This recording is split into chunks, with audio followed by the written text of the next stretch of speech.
Church, how are you? Hey, appreciate you joining us just for a quick 5 minutes of devotion time today. I'm going to talk about probably the most influential woman in the whole entirety of the Bible. Certainly in the entirety of the Old Testament, I would say. She was described as being a prophetess, a judge, a warrior, a poet, a songwriter, and a singer. And in her spare time, she was a wife and a preacher. She's known for being the judge, Deborah. You know, Judges is a time of restlessness for these group of Jews and their history. As you know, they come into the Promised Land and subdue their enemies in a lot of ways. They come into this land of milk and honey has been promised by the Lord and conquer most of their enemies. They have a harder time, though, conquering the indigenous people and mostly the Canaanites. And so they rise and fall in terms of their peace and stability and rest with the leaders that come. Deborah is the fourth judge that comes along during this time. And what happens is they would have a time of peace, and then a judge or a leader would rise, and the people did right in the eyes of the Lord. And they would have a time of stability. And then right after that, they did evil in the eyes of the Lord, and then the Canaanites would come wipe them out. This was kind of their pattern. Right after Ehud and then Shamgar is when Deborah comes along. And they still have this phrase, the NIV says that the Lord sold them into the hands of the Canaanites. And they were cruelly oppressed for 20 years. And it says, and then they cried out to the Lord. You know, it reminds me of the Egyptians. Remember when they were doing this to the Jews for hundreds of years, and then they cried out for help, and the Lord delivered them and used Moses in that. Here we have the heroine, our heroine Deborah, coming in to save the day, if you will. Deborah was already known for being a leader at this time.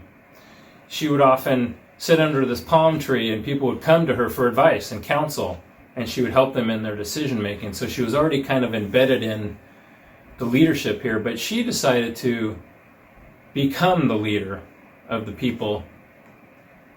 She heard this cry, I think, and said, you know what? I'm going to do something about it. I'm going to put my faith in action. And she did. What she did was she asked this guy Barak to gather a couple tribes and build an army and go fight these Canaanites who were cruelly oppressing them. It's interesting. This is what Barak said to Deborah when she asked him that. He said, if you go with me, I'll go. But if you don't go with me, I ain't going.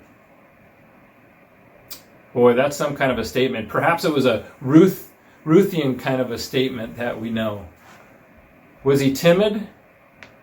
Perhaps he did not understand or wasn't fully engaged in what the Lord had done in the past or who he was.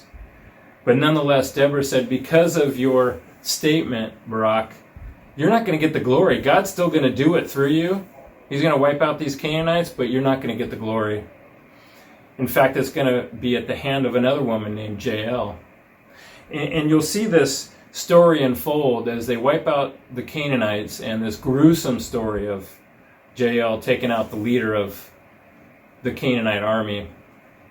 But right after that, Deborah ends this battle, because she goes to battle with Barak, and they do the bidding, and they take out the Canaanites.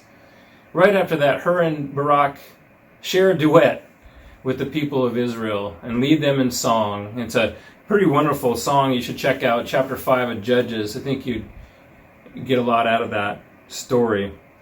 But right after that, the land of Israel sees rest, and there's hope again in the land for 40 years because of Deborah and her character. Folks, we have a gal who put her faith into action, and because of that, the people had hope.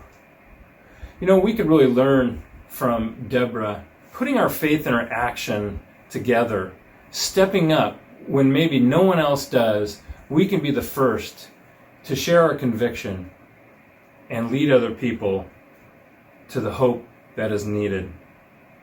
I just want to thank you for watching today, and we'll see you again soon.